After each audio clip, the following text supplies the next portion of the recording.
It's late 1943, and a room full of the smartest military minds in the Allied forces are staring at a map of the French coast like it's a death sentence. Because honestly, that's exactly what it looked like.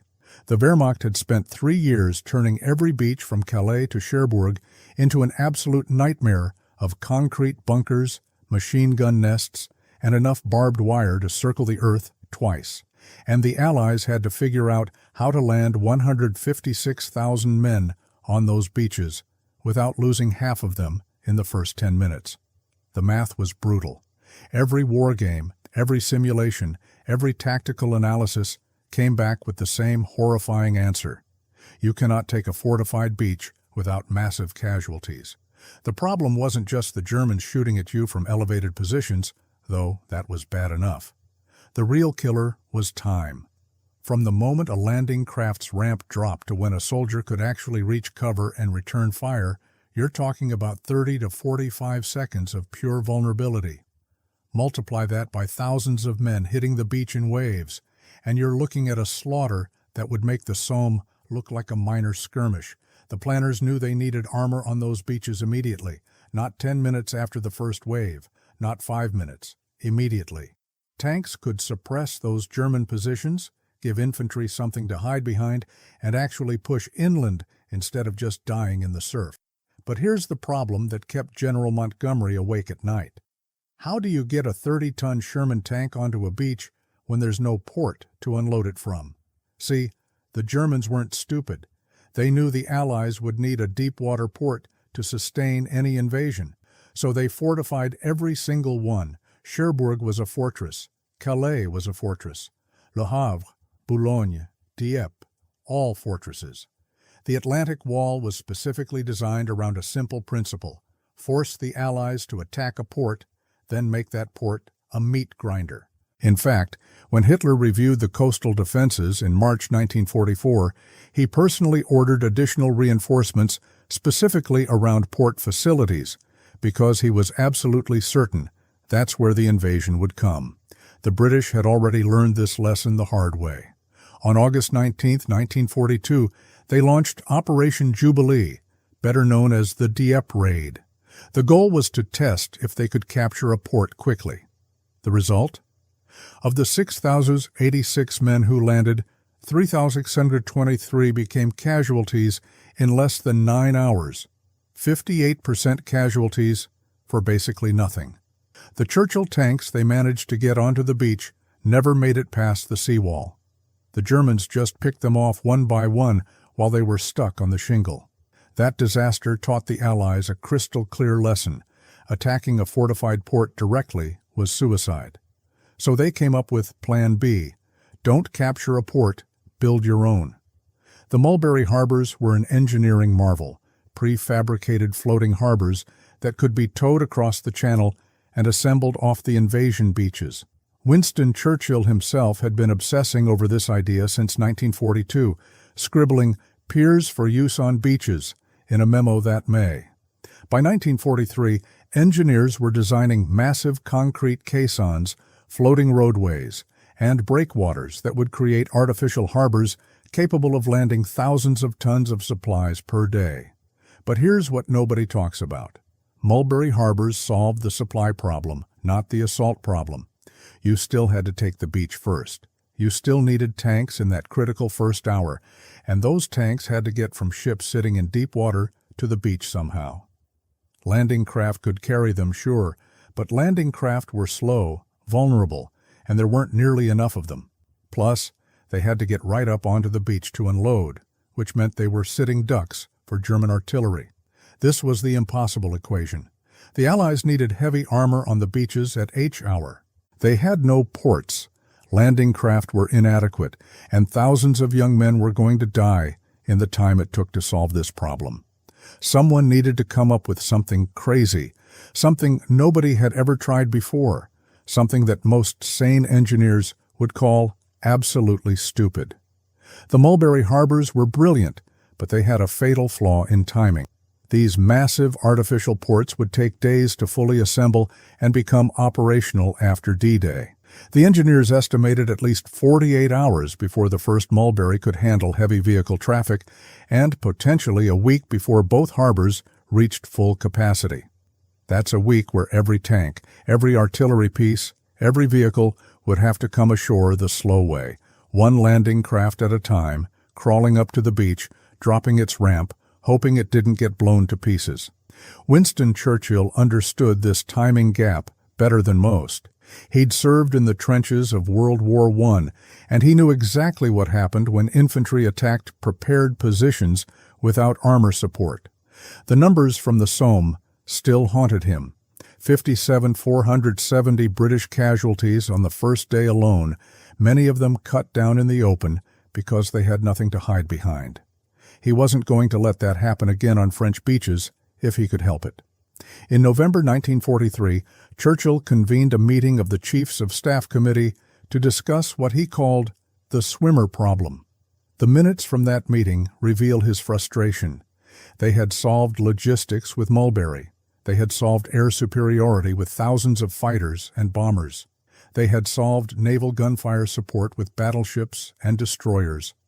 But nobody had solved how to get armor onto a beach in the first wave when it mattered most. The British military had been toying with amphibious vehicles for years. They already had the DUKW, the famous Duck, which was basically a truck that could swim. American engineers had cracked that problem by 1942, and DUKWs were already proving invaluable in the Pacific. But a DUKW could carry supplies, not armor. It had thin skin that any machine gun could penetrate. What Churchill wanted was something that could actually fight when it reached the beach, something with a 75mm gun and enough armor plating to shrug off small arms fire. He wanted a swimming tank. Now, if you're thinking that sounds insane, you're in good company. Most of the senior officers at that November meeting thought Churchill had finally lost it. A tank weighs 30 tons. 30 tons of solid steel sinks like a stone. The laws of physics aren't really up for debate here. You can't just slap some floaties on a Sherman and expect it to paddle across the English Channel. The whole idea seemed to violate everything anyone knew about armor, buoyancy, and basic common sense. But Churchill had an ace up his sleeve, and his name was Major General Percy Hobart. Hobart was 58 years old in 1943, and he was supposed to be retired. The British Army had pushed him out in 1940 because he was too difficult, too unconventional, too willing to ignore the rulebook.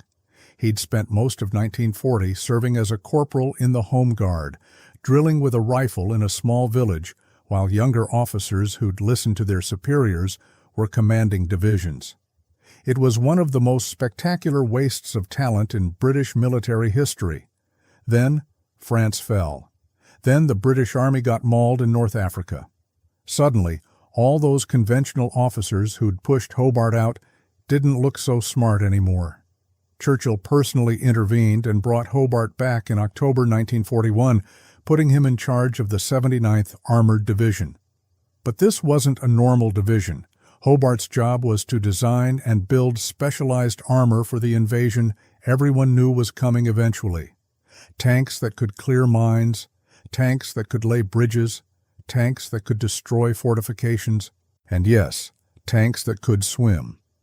Hobart had actually been thinking about swimming tanks since before the war.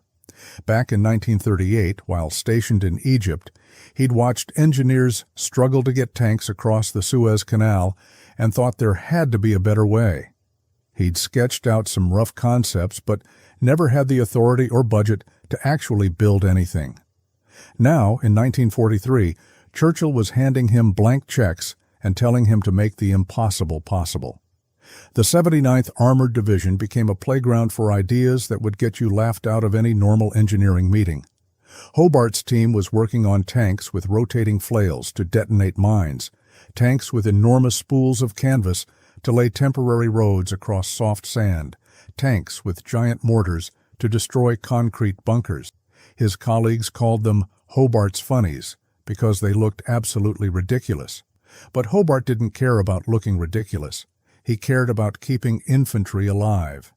And his most ridiculous idea of all? That was the DD tank, the duplex drive, a Sherman tank that could swim. Percy Hobart wasn't the kind of officer who waited for permission.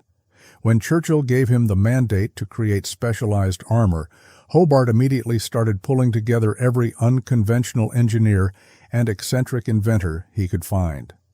One of those men was Nicholas Straussler, a Hungarian-born engineer who'd been experimenting with amphibious vehicles since the 1930s. Straussler had already designed a working amphibious light tank for the British Army before the war, but the military had largely ignored it. Too experimental, too risky, too different from the standard doctrine. But Hobart saw something in Straussler's designs that everyone else had missed. The man understood buoyancy in a way that traditional tank designers didn't. While most engineers thought about tanks purely in terms of armor thickness and gun caliber, Straussler thought about displacement, waterproofing, and how to make heavy objects float. In June 1941, Hobart brought Straussler into the 79th Armored Division and gave him an assignment that sounded like science fiction: make a 30-ton Sherman tank swim. Straussler's first prototype tests happened at the Vaughan Engineering Works in West London in early 1942. His core concept was deceptively simple. You couldn't make the tank lighter, so you had to make it displace more water. Basic Archimedes principle: an object floats when it displaces a volume of water equal to its weight. A Sherman tank displaced nowhere near enough water to float naturally, so Straussler proposed wrapping it in a giant flotation collar that would increase its volume dramatically without adding much weight. The initial design used rubberized canvas stretched over a collapsible metal frame that rose up around the tank like a bathtub. When inflated with compressed air, this screen would extend about 6 feet above the tank's hull, creating an enclosed volume large enough to displace 35 tons of water, just enough to keep a 33-ton Sherman afloat with a small margin of safety.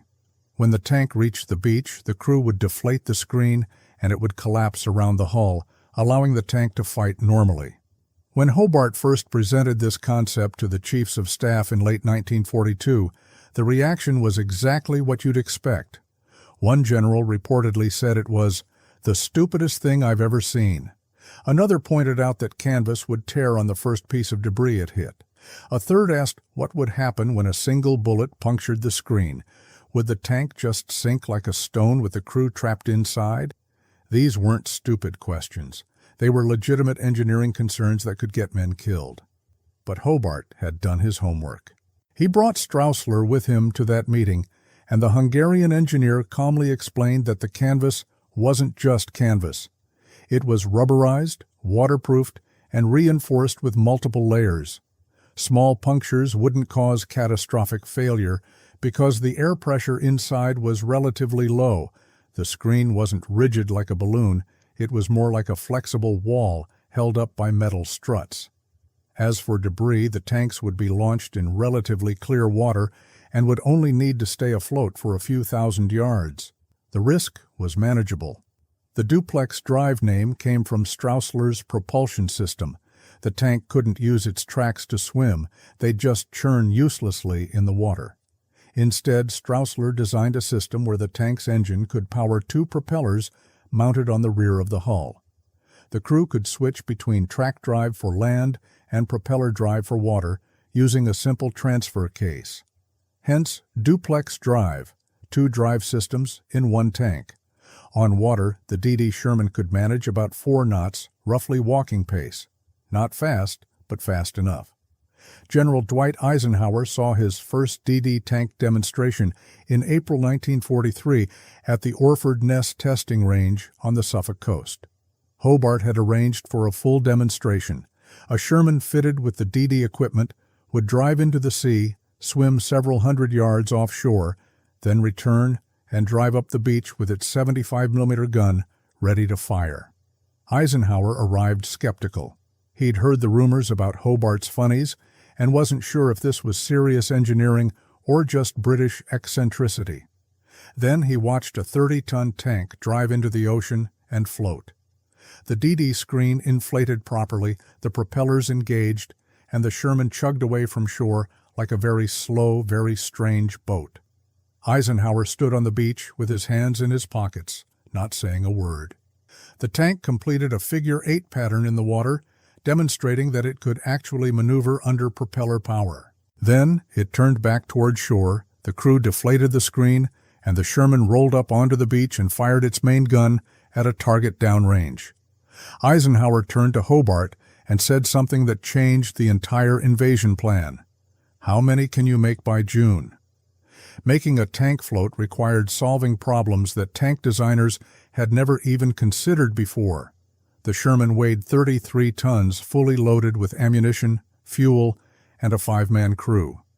According to Archimedes' principle, it needed to displace at least 33 tons of water to achieve neutral buoyancy, and preferably more to have any kind of safety margin. The standard Sherman hull displaced maybe 8 tons of water when fully submerged. That left a deficit of 25 tons that had to come from somewhere. Strausler's flotation screen created this displacement by essentially building a fabric boat around the tank. The screen assembly consisted of 36 rubberized canvas panels stretched over a collapsible frame of tubular steel struts and inflatable rubber tubes. When erected, the screen formed a box shape, roughly 13 feet tall, and extended the tank's effective volume to displace approximately 40 tons of water. This gave the DD Sherman a 7-ton buoyancy margin, not generous, but enough to handle a moderate sea state and the weight variations between individual tanks. The canvas itself was a marvel of 1940s materials engineering.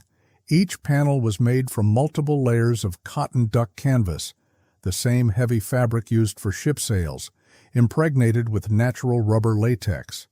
This rubberization process made the fabric waterproof while still keeping it flexible enough to fold down around the tank when deflated. The entire screen assembly weighed only 800 pounds, which was critical because every pound of screen weight reduced the buoyancy margin. Engineers tested dozens of fabric combinations before settling on a 3-layer laminate that could withstand saltwater exposure, resist tearing on the metal frame, and remain flexible in cold water. The inflation system used compressed air bottles mounted inside the tank.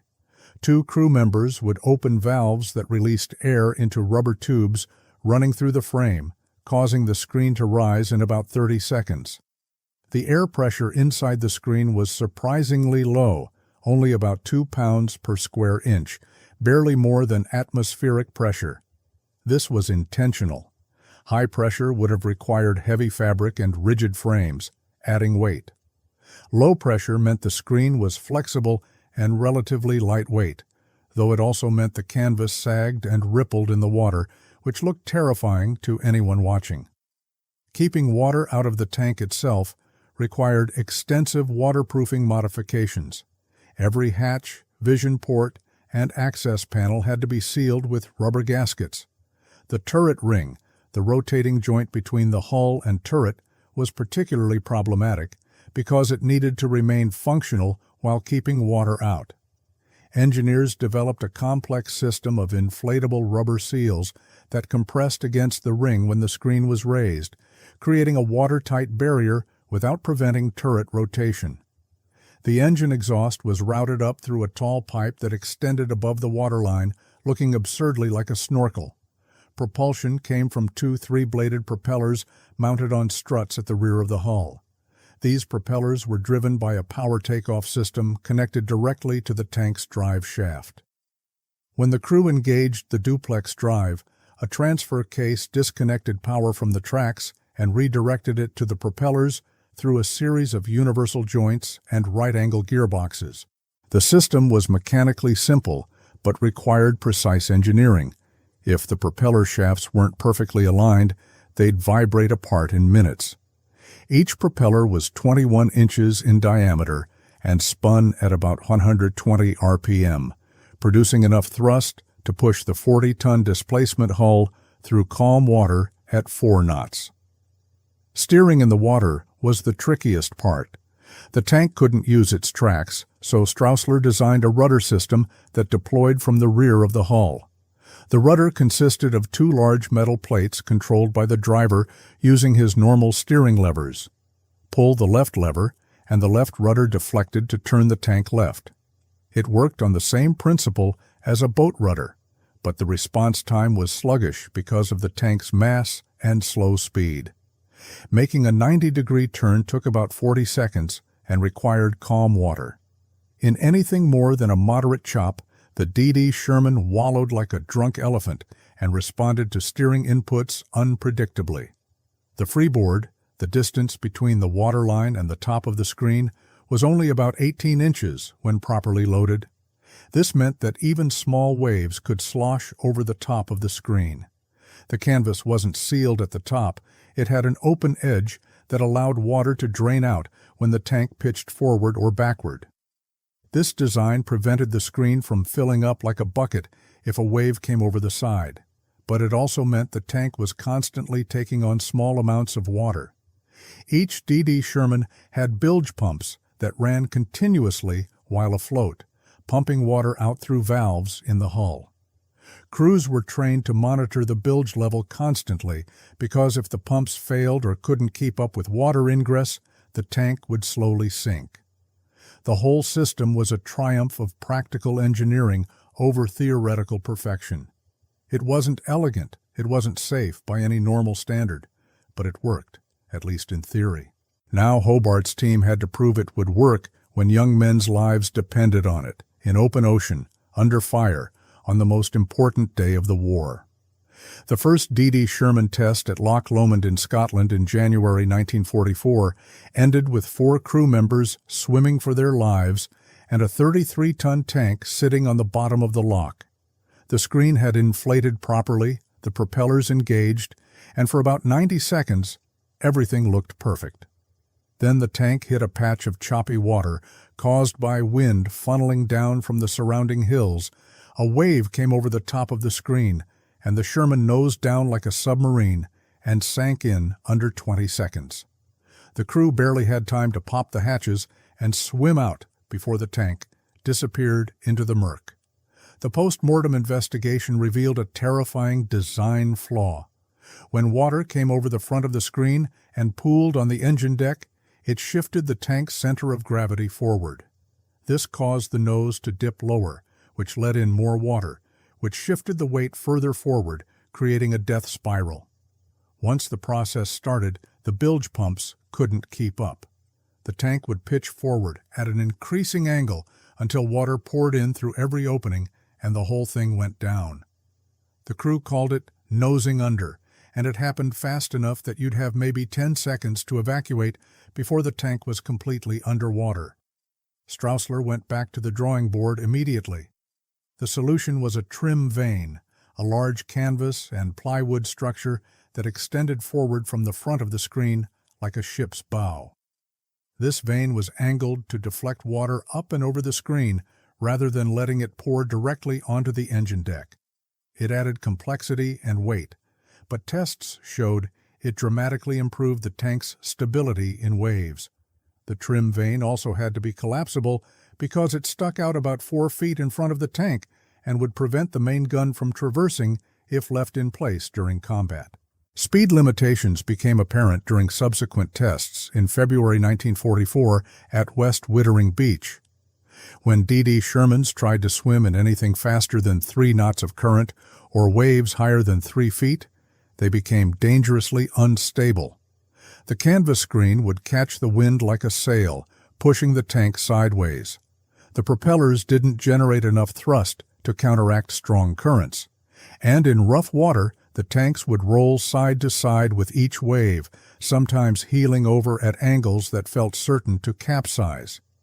Engineers determined that DD tanks could only safely operate in sea state 2 or calmer, waves under 18 inches with light winds. Anything worse, and you were gambling with men's lives. The rudder system also proved inadequate in early tests. The original design used small rudders that couldn't generate enough force to turn the tank effectively in any kind of current. Straussler enlarged the rudders and added adjustable trim tabs, which helped, but steering remained the DD Sherman's weakest characteristic. Drivers reported that the tank felt like it was driving on ice. You'd turn the steering lever and wait 2 or 3 seconds before anything happened, then the tank would slowly begin to rotate. This lag time made it nearly impossible to avoid obstacles or maintain formation in open water. Crew training became its own nightmare. Regular tank crews had no experience with nautical concepts like freeboard, displacement, or sea state. They had to learn entirely new skills: how to read waves, how to anticipate the tank's wallowing motion, how to evacuate through hatches that might be underwater if the tank was sinking. The 79th Armored Division established a training program at Stokes Bay near Gosport, where crews would practice swimming DD tanks in progressively worse conditions until they understood the vehicle's limitations intimately. The training program had a 12% casualty rate during its first 2 months. Not fatalities, thankfully. The training areas had rescue boats standing by and divers ready to extract crews from sunken tanks. But injuries from near drownings, hypothermia, and panic-related accidents were common. One crew abandoned their tank prematurely when a wave came over the screen, thinking they were sinking, only to watch their unmanned DD Sherman continue swimming along perfectly fine. Another crew stayed with their tank too long when it actually was sinking, and barely escaped with their lives when it went down in 40 feet of water. These accidents taught valuable lessons that got incorporated into crew drills. Every DD Sherman crew practiced emergency egress until they could evacuate a sinking tank in under 15 seconds, even in full darkness. They learned to recognize the warning signs of nosing under, the increasing angle of the deck, the sound of water sloshing heavily inside the hull, the sluggish response to steering inputs. They practiced inflating the screen in under 30 seconds and deflating it in under 20. And most importantly, they learned when to abandon ship. If the tank starts going down, you get out immediately. No hesitation, no trying to save it, no heroics. Get out and swim. By April 1944, the training program had refined procedures enough that sinking incidents dropped to near zero. Crews understood their vehicles and knew exactly how far they could push them. But everyone also understood that training in the relatively calm waters of the Solent was very different from swimming 6,000 yards across open channel water while being shot at. The real test would come on a beach in France, and there wouldn't be rescue boats standing by. On June 4, 1944, thousands of DD Sherman crews sat in their tanks aboard landing craft tanks, LCTs, rocking in increasingly heavy swells off the English coast, waiting for an invasion that wasn't going to happen. General Eisenhower had just made the hardest decision of his life, postponing D-Day by 24 hours because weather forecasts showed deteriorating conditions in the channel. Wind speeds were hitting 25 knots with 6-foot seas, far beyond the safe operating limits for DD tanks. Launching in those conditions would have been mass suicide, drowning crews before they ever reached France. The postponement created absolute chaos for DD tank units. These crews had already been sealed in their assembly areas for days, isolated from the outside world to maintain operational security. They'd been briefed on their missions, shown maps and photographs of their specific beach sectors, issued seasickness pills and life vests. They'd driven their tanks onto the LCTs, carefully positioned and secured them, and psychologically prepared themselves for what everyone knew would be the most dangerous swim of their lives. Now they had to wait another full day, sitting in cramped tanks on rolling ships, breathing diesel fumes and trying not to think about everything that could go wrong. The meteorological situation that forced the delay was a perfect storm of competing pressure systems. A strong low-pressure system had moved across the North Atlantic, generating high winds and heavy seas across the English Channel. Captain James Stagg, Eisenhower's chief meteorologist, had been tracking this system for days and warned that June 5th would see conditions peaking at sea state 4 or worse, waves 4 to 8 feet with whitecaps everywhere. No DD tank could survive that. But Stagg also predicted a brief window of marginally better weather on June 6th, with winds dropping to 15 to 18 knots and seas reducing to 3 to 5 feet. Not ideal, but survivable. Maybe. Eisenhower convened his senior commanders at Southwick House near Portsmouth at 4:15 hours on June 5th to make the final call. The weather window Stagg predicted would last maybe 36 hours before conditions deteriorated again. If they didn't go on June 6th, the next acceptable tide and moon combination wouldn't occur for another 2 weeks, and there was no guarantee the weather would be better then. 2 more weeks of keeping 156,000 men sealed in their staging areas. 2 more weeks of German reconnaissance potentially discovering the invasion fleet. 2 more weeks of losing the element of surprise. At 04:15 hours, Eisenhower said 5 words that launched the largest amphibious invasion in history. Okay, we'll go. The DD tank crews got the word around 0600 hours on June 5th. D-Day was on for June 6th.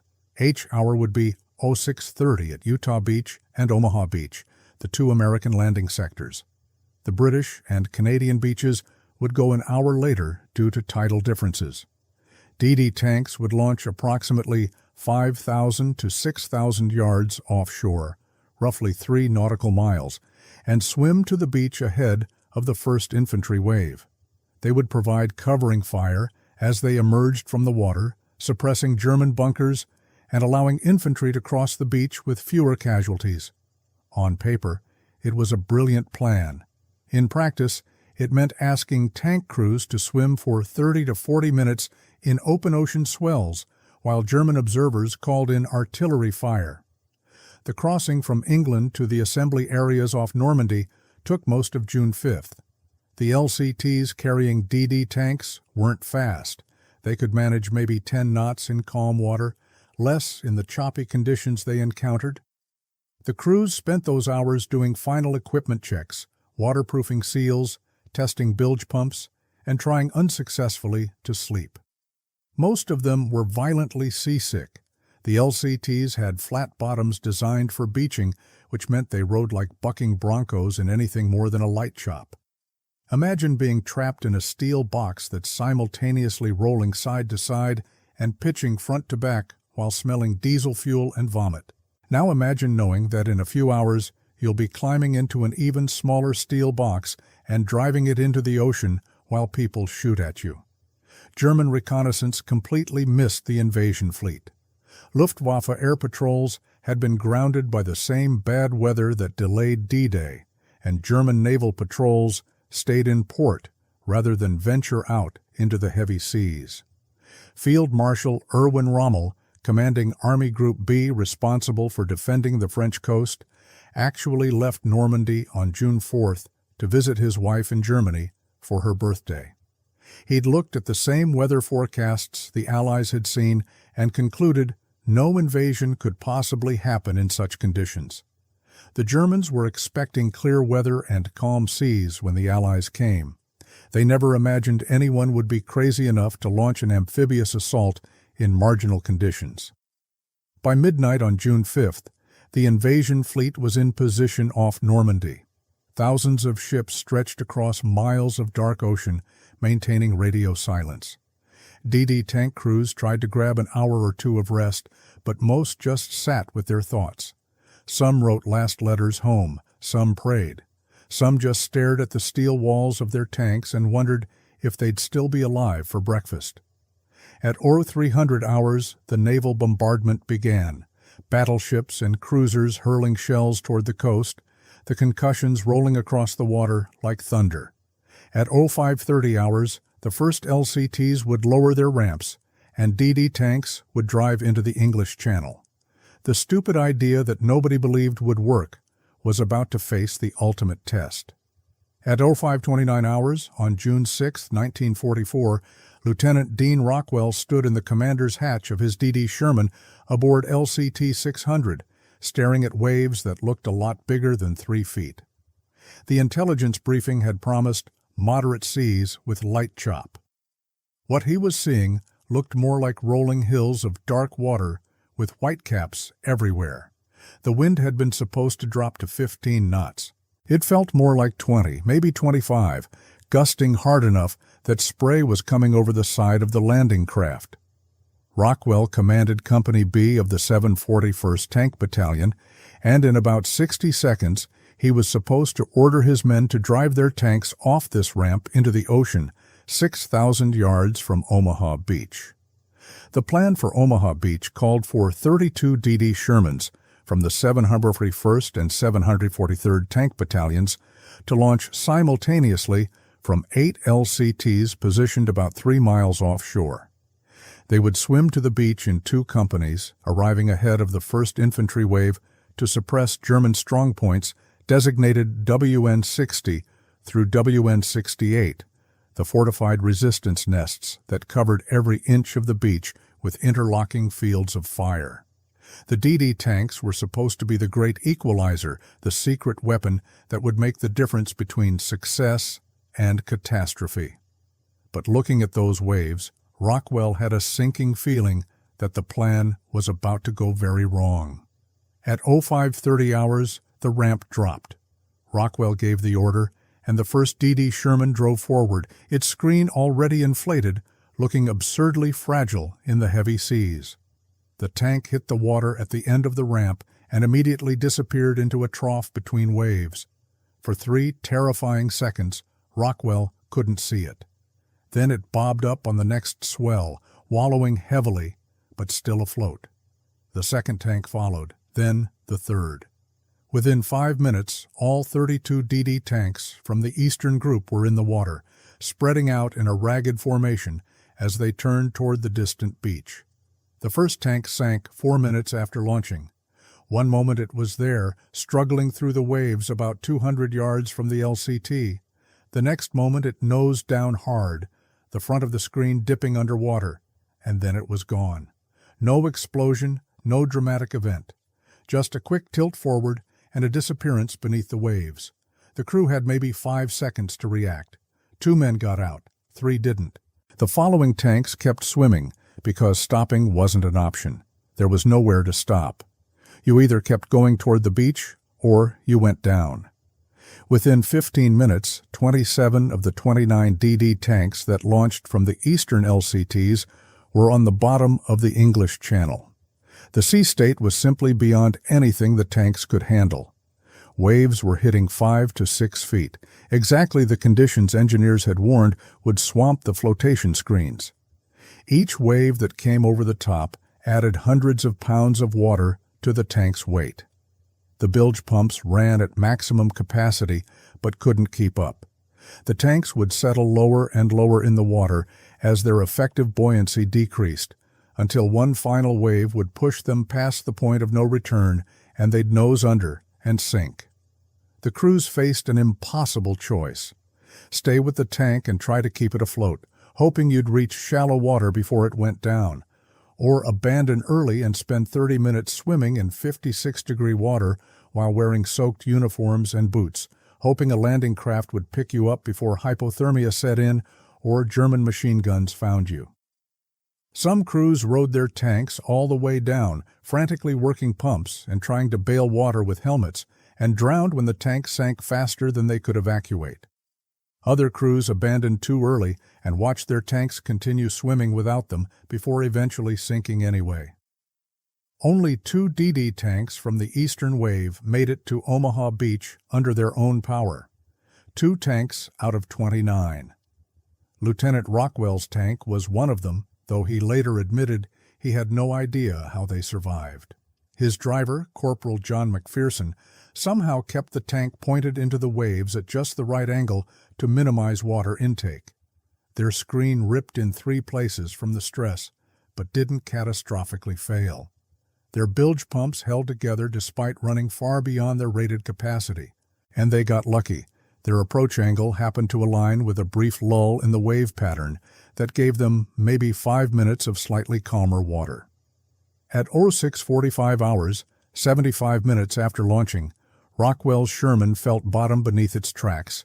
He ordered the screen dropped, and they rolled up onto Omaha Beach into absolute hell. The western group of DD tanks, launching from LCTs closer to shore, had a different experience because their commander made a different decision.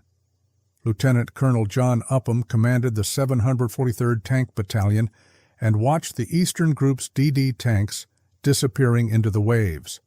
At 05:40 hours, he made a call that probably saved 50 lives. He ordered his LCTs to run all the way to the beach rather than launching the DD tanks offshore. The LCT skippers initially resisted. Running that close to shore exposed them to German artillery, but Upham pulled rank and insisted. His 16 DD tanks never swam a yard. They rode their LCTs to within a few hundred yards of the beach, then drove off in shallow water where the screens were almost unnecessary. Upham's tanks reached Omaha Beach at 06:30, right on schedule, and immediately made a difference. They engaged German bunkers and machine gun nests while infantry landing craft were still approaching, providing covering fire that was desperately needed. Meanwhile, the men who'd been in those eastern DD tanks that sank were floating in the channel, getting picked up by rescue craft if they were lucky, drowning if they weren't. By 0800 hours, the final count was devastating. Of the 32 DD tanks intended for Omaha Beach's eastern sector, only 2 reached the beach under their own power. 5 more arrived later on LCTs, and 25 were total losses, with approximately 40 crew members dead or missing. Utah Beach told a completely different story, and that difference came down to one critical factor: distance. The DD tanks assigned to Utah Beach launched from LCTs positioned only 3,000 yards offshore, half the distance of the Omaha Beach launch points. This meant they only had to swim for about 15 to 20 minutes instead of 40, which dramatically reduced their exposure to the cumulative effects of wave action. The 70th Tank Battalion put 28 DD Shermans into the water at 05:45 hours, and 27 of them made it to the beach. One tank had mechanical problems with its propeller drive and had to be towed back to its LCT, but there were no sinkings, no drownings, no catastrophic failures. The difference in sea conditions between Omaha and Utah also played a role. Utah Beach sat in the lee of the Cottonton Peninsula, which provided some shelter from the prevailing winds. The wave heights at Utah were running 3 to 4 feet versus 5 to 6 at Omaha, still rough, but within the DD tank's survivable range. Crews reported that the swim was terrifying and their tanks wallowed heavily, but they never felt like they were about to sink. The shorter distance meant less time for water to accumulate inside the hulls and less time for mechanical systems to fail under stress. By 06:30 hours, Utah Beach had nearly 30 swimming tanks rolling up onto the sand, exactly as Hobart and Strausler had envisioned. Those DD tanks made an immediate tactical difference. They engaged German positions while infantry was still wading ashore, suppressing fire from resistance nests and allowing the first waves to cross the beach with surprisingly light casualties. Utah Beach ended up being the most successful of all 5 D-Day landing areas, with only 197 total casualties out of 23,000 men landed. The DD tanks weren't solely responsible for that success. Utah also benefited from landing in the wrong location due to strong currents, which accidentally put troops ashore in a less heavily defended sector, but the swimming tanks absolutely contributed to the low casualty rate.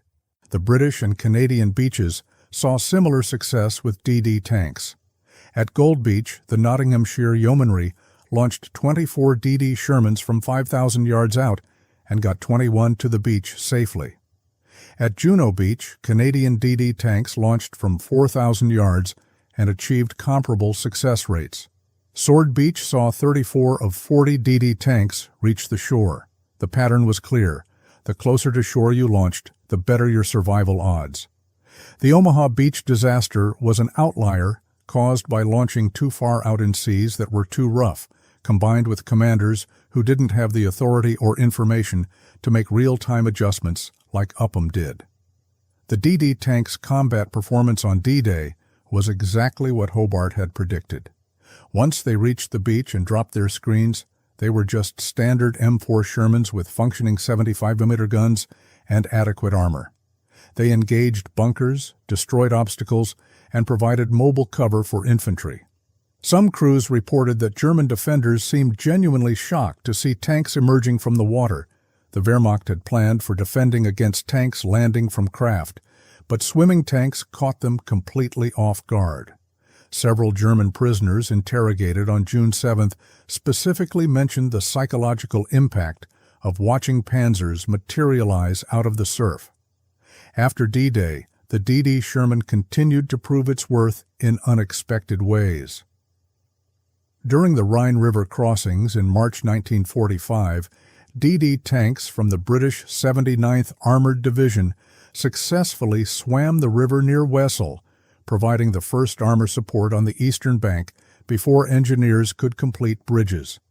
The Rhine is a fast-flowing river with strong currents, but it's also narrower and calmer than the English Channel.